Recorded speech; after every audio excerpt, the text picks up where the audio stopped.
मैं एक आलमा हूँ और मैं चाहती हूँ कि हम हमारी ज़िंदगी शरीयत के हिसाब से गुजारें। ये तो बहुत अच्छी बात है।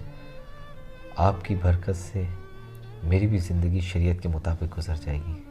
मैं बहुत खुश हूँ।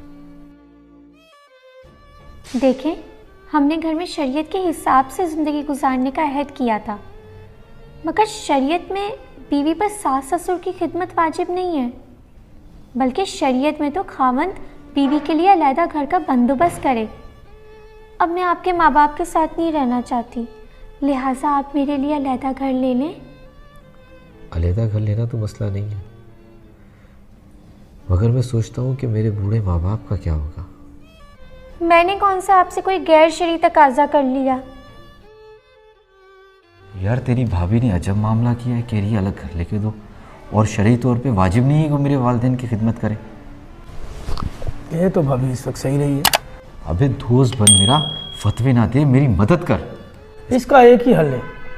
सुनो, मैंने आपके लिए नया घर ले लिया है। अच्छा, और शरीयत की रूह से मैं दूसरी शादी कर सकता हूँ, तो लिहाजा मैं दूसरी शादी कर रहा हूँ। वो मेरे वालिदैन की खिदमत भी करेगी और उनके साथ भी रहेगी, और आप अपने नए घर में रहिएगा।